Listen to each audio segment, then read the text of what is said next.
I was born, my mom had an older child who was diagnosed with hearing loss, my older sister.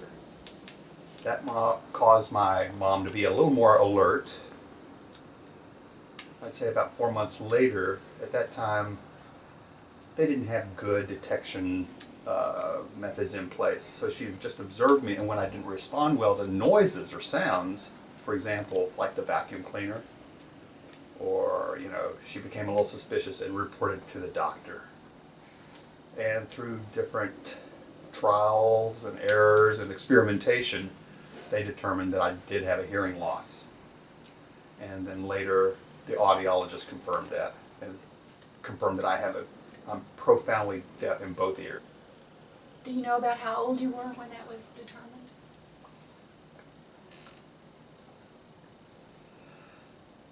That's a good question. I would say maybe 2 or 3, somewhere in that range.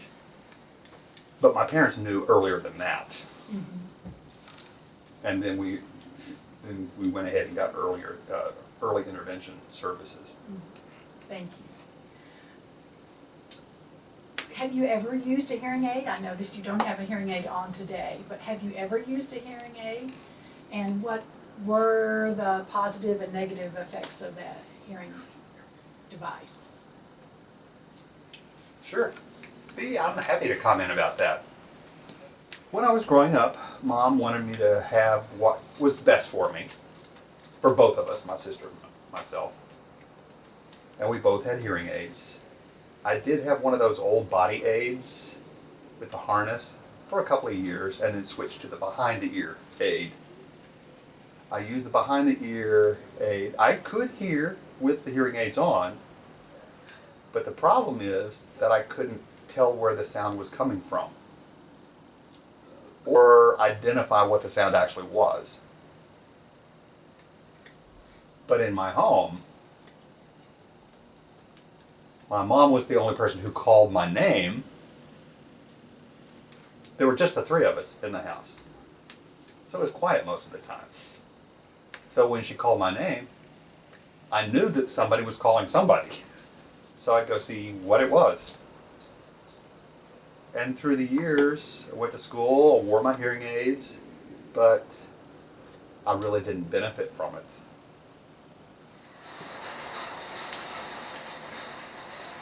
When my sister went to school, I was born, and she already had a hearing loss. Then I went to school. I was in kindergarten or the 1st grade. My sister was already in her she'd already been in an oral program for several years.